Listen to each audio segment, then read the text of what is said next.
Greetings, fellow nerds. Welcome to another MTGA NerdPhil video where we are doing some Strixhaven standard.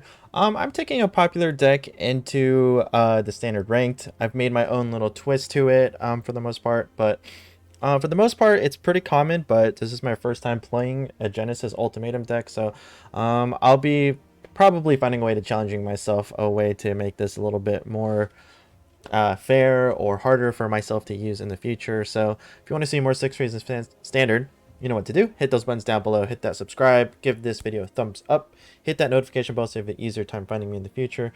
And if you want your deck featured for a fan submission Friday video where you get to submit any deck, whether it's through Aether Hub or dropping an entire deck list in the comments down below, you get your deck featured for a Friday video. And it could be any format, as goofy as you want, and I'll be sure to play it out. So yeah. So question of the day. What did you guys think about the Genesis Ultimatum deck when it was like still very much used in the meta? You still see it every now and then, but I think when it first came out, everybody used it because it was like a lottery type of a card, and people enjoyed that. For me personally, I was a little annoyed, but like if you can remove the early setup, you can kind of put yourself in a good position to steamroll them a little bit, and sometimes they don't always loot for the best, kind of like Tybalt's Trickery. So I thought it was more middle ground. I didn't think it was unfair as people wanted it to be, but today I'm trying to make it as unfair maybe as possible. So let me show you what we are working with. So I am playing 4 copies of Ops. You do want to get to at least 1 Genesis Ultimatum in hand, or even maybe an Ugin in hand just for a backup. So Opt is a good cheap way of doing that. So 4 of that. 2 Gilded Gooses for the early ramp potentially. 4 Lotus Cobras because we're playing Cultivates and the Beanstalk Giant. So good way to get extra mana on the board and can be an attacker. 4 Bone Crusher Giants for their early aggression and a good body blocker if need be. 4 Cultivates to get the correct mana and ramp. Landwar Visionary finds your card, ramp, so it's pretty good and is a body.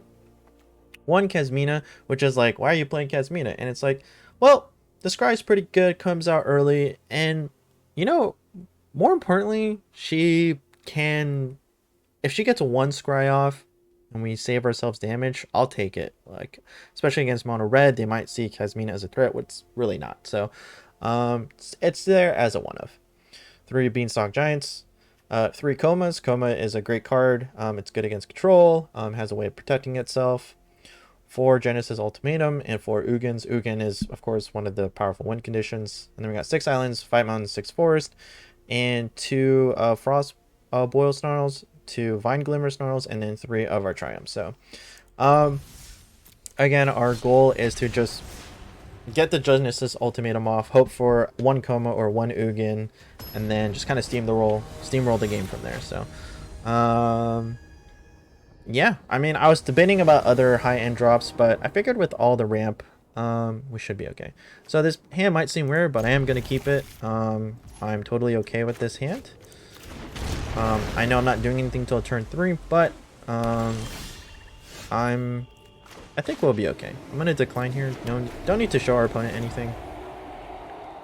So of course a Lotus Cobra would have been fantastic in this situation. Looks like we're playing against mono black artifacts or some sort. I haven't seen this deck in quite some time. So this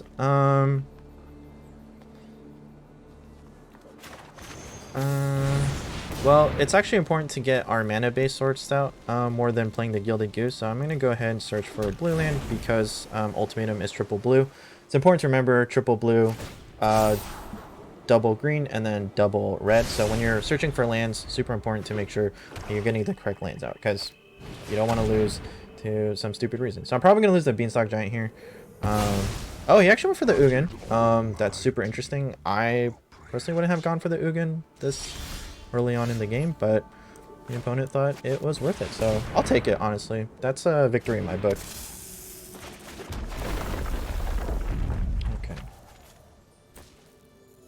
I guess the green for now, and then what we will do is we'll search for our last red.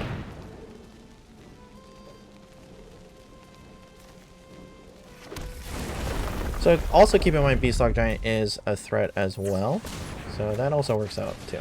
So we've ramped super far ahead of the opponent. Anything we draw at this point will be pretty useful. even lands will have some sort of value because of the Beanstalk Giant. So, kind of like the position we're in. The opponent will probably want to scry for removal as quickly as possible. So them actually moving the Ugin, not a bad idea at all. Because actually would have been able to play it next time. Solemn Simulacrum, yep, makes sense. So this is mono black artifact. This is a deck I haven't seen in quite some time actually. So, and they're playing snow version, so they're probably playing like blood in the snow, I would assume.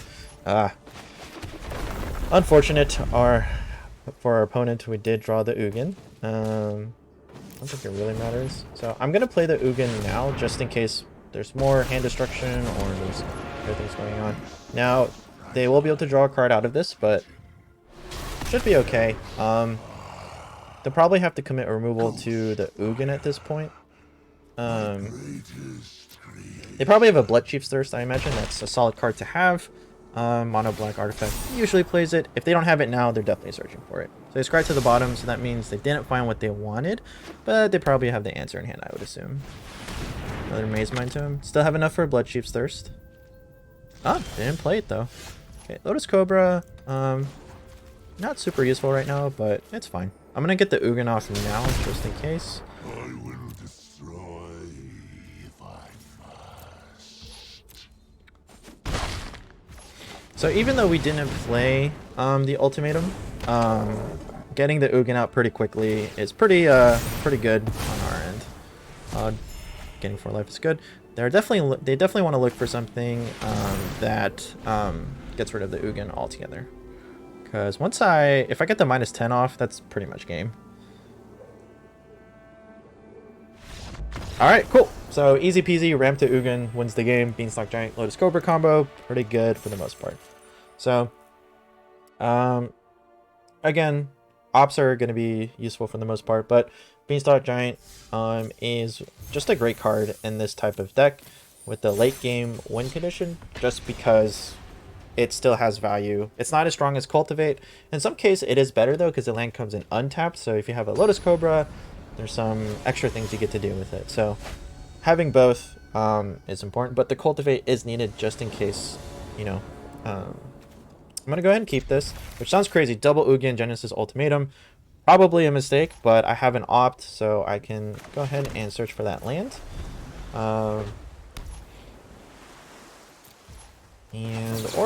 Yeah, perfect. Got a land, so go ahead and draw that. Bone Crusher Giant. I would have loved to get a red mana at this point, but it's okay. Opponent probably has a counterspell, I imagine. I'm gonna go ahead and bait it out. If he's doing it for a ramp card, it's like, perfect. He didn't even have a counterspell. Alright, so we're getting closer and closer to getting what we want. So it looks like they're mono blue. Oh, I don't know what this is. What is it? What are you? Untap. Huh. I don't know this deck, honestly. But I'm gonna go ahead and remove it. Why not? It's free. And play a tapped Triumph, pass the turn. So we have 5 lands, next turn is 6, so I feel pretty good. Probably play a Bone Crusher Giant next turn. Nyx Lotus. Okay, I have no idea what the opponent is playing. Another tap Triumph, perfect. That should solve our color issue because we have a blue in hand. So blue, blue, blue from a Triumph, green, green. I might be actually one short. I could be wrong. I'm gonna try and wait for Genesis Ultimatum. Because they technically have 2 mana. So if I can kind of bait out a counter spell now, I don't. The likelihood I'm not going to get an Ugin anyway because we've already have 2 in our hand. So if they have a counter spell, yeah. So that was to be expected, but honestly, it's fine if I get them to use it now. I also have a Beanstalk Giant, I have another Bone Crusher. We're tapped out, so that's pretty good. Let's see if I can draw a land, play an Ugin. That'll pretty much win us the game. Don't draw a land, but Koma's pretty good here, honestly. I go ahead and attack. Doesn't trade. How interesting. Oh, you know what? Because he has Nyx Lotus actually, so it's pretty important. So unfortunately, we did not get to play the Ugin, which I would have loved to because it does stop the devotion from Nyx Lotus. So I really don't know what this deck is. So I am pretty nervous, not gonna lie. Okay, Arcane Owl. Sure. Now his devotion's 8. Oh boy. I may even have to neg for Ugin. Oh, he's tapping out. Okay, so he has some combo going on. Oh, okay. I haven't seen this combo piece in quite some time, but I think I know what's happening. Yeah, and then untap that. Oh, is it with the... what's her name from Throne of Eldraine? It's like the untap artifact person. Alright, here we go. This is what we get for not drawing a land for the Ugin. Seagate Restoration? Sure. He has no hand size limit. Okay. Auron's Epiphany. Makes sense. Okay. Oh, geez. I think I'm about to get wrecked here. Yeah, not drawing the Ugin was pretty painful. Oh, so it's another untap piece. Okay, pretty cool. Take 3. Here's the thing. Once we draw an if he taps out and we have the mana to play an Ugin, I think we'll be able to come back, but looks like we've got some infinite combo piece type thing going on here.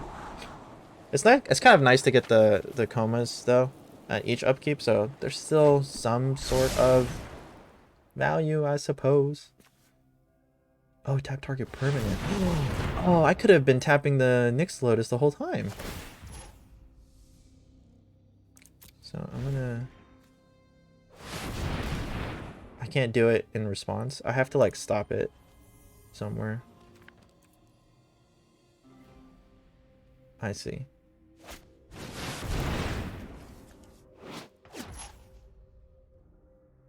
Sure.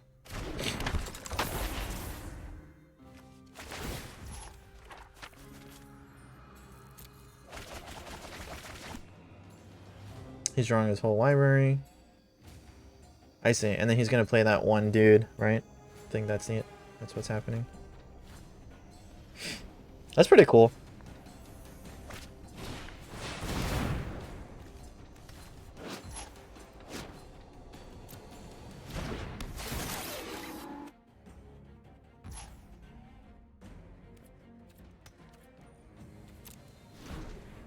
Okay, wait. How do I have get priority here?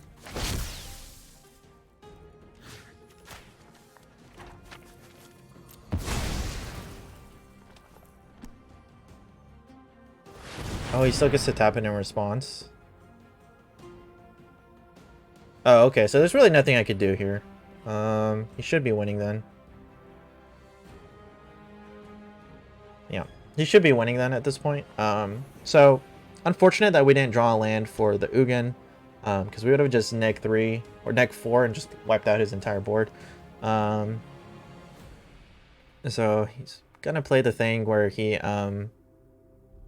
unless he like just played wrong or something, or he's still doing stuff. I'm so confused. Sure, it's already tapped down. I mean, I guess I'll play it out. I'm not sure if like if he's just messing around. He's scribed 2 to the bottom. What is happening? What are you doing, Mummalus? You foretelled something? Another Auron's Epiphany. Right. Well, like, he might time himself out, maybe? I have no idea. Sure, I lose Coma. Okay. He's still doing stuff.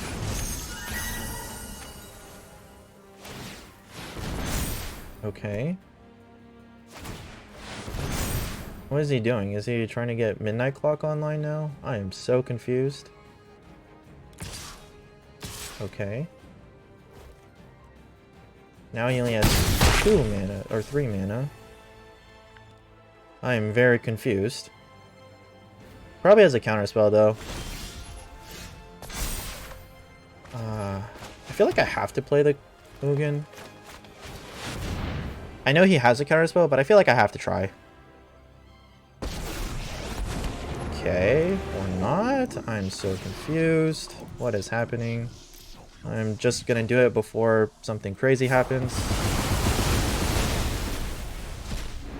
Okay. Now your devotion's 0. What did he... He did not have a counterspell? Okay, sure. Play a birdie. You have Thassa. Okay. You're also down to 15 cards. How do you win this? Orange Epiphany. Okay, sure. I'm still confused. I mean, I feel like he should have won last turn, right? Gets rid of the Ugin. I think our opponent is just messing with me, if I'm honest. And he's probably just like... I think he's messing with me. I'm pretty sure he has Thassa's Oracle. Yeah. Oh, this is 3, 6, 7, 8, 9, 10. Oh, I'm dead. Okay, cool. So I think they had Thassa's Oracle and they were just playing it out, which is like, that's cool. I mean, I'm not going to let you do your thing, honestly, because if you had it, you had it. And if I'm already dead, I know it, so. There's only a few things I will let opponents do things. That's not one of them because it's like, it's extra turns. I'm not super impressed by that kind of build around. Which is also why I understand when people would scoop to Genesis Ultimatum. So, interesting deck. Not super impressed by it, if I'm frankly honest, but I'm going to go ahead and keep this. I seem to have an attraction to only draw my top end. That's fine. I'll go ahead and keep this opt and be able to play it.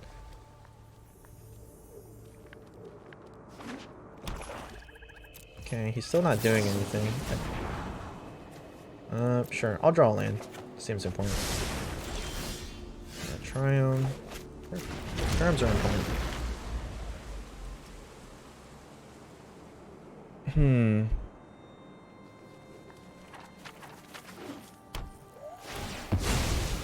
Evolving Wilds with Witherbloom colors. I'm not really sure. Oh, it's Sultai. It's Sultai without the Yorion, though? I'm not really sure what that means. Actually get green for this. Actually works out because I have a Gilded Goose in hand. So I have access to 6 mana, which is 1 short, unfortunately, so it's not going to do a whole lot right now. But the earlier I can get them to use the removal spells, the better. Search your library for instant. Oh, they're searching for something. They have to reveal it. Solve the equation. I have not seen this card before. I'm very curious to find out what they are searching for. Mystic Reflection.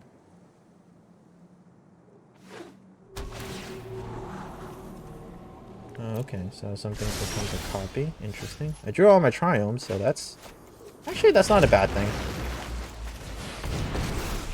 1, 2, 3, 4, 5, 6, 7. I have the mana, so I don't think I need to look for lands anymore. So, goodbye. Focus on the future. Sounds good. And honestly, if I can get Kasmina to -8, because I can search for a Planeswalker. Oh, shares with this color. I could get a Coma. Wait, is it just instant sorcery? Oh, it's only instant sorceries. Actually... so I could actually cast Genesis Ultimatum then, so it's actually not a bad thing. So again, Kasmina is meant to be a target, really. One job, scry us, and then become a target. Perfect. Binding of the Old Gods on Kasmina. That's fine. She's a 1-of. She did her job, really, at the end of the day. So I am chilling. And I'm going to get me a coma here.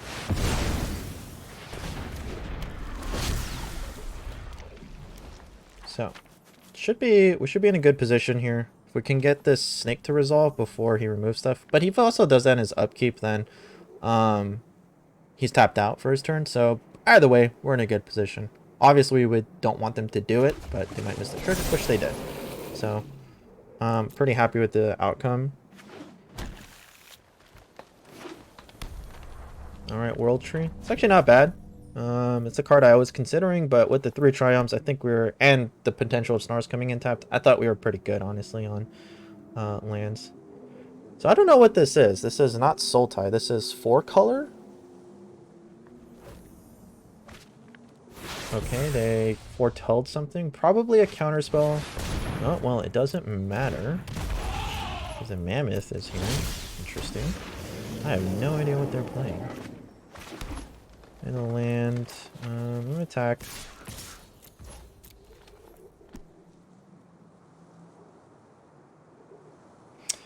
So, I think I play the Visionary for the card draw. And... yeah. And I hold the Triome as a land I can cycle. Ooh, Cultivate. Never mind. I'm going to Cultivate. So let's do blue. So just do blue and blue. Seems like I'm a little short on blue. Actually, I should have gone red as well, because I do play Bone Crusher Giants. Yeah, it's fine though. I have enough mana to do what I want. Ew. Okay, so tap you. He's playing an interesting card.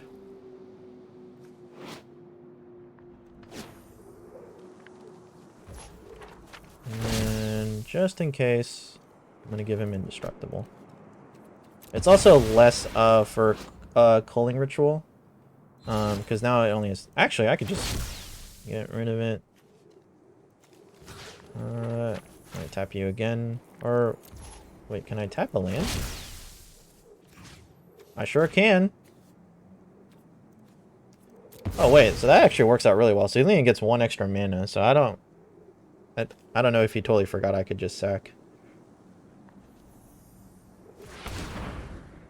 Still gets to tap it for a green, sure. Alright, you got 2 mana back out of the 4 you spent, so what are you going to do with it? And I also have a Ugin coming up next turn, so you're in trouble. Binding of the Old Gods. Good thing Koma gets Indestructible. Alright, so let's play our Ugin here. Let's get rid of you. And now you have multiple threats to worry about.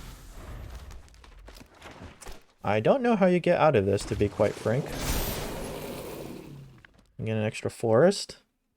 Alright, that's fine with me.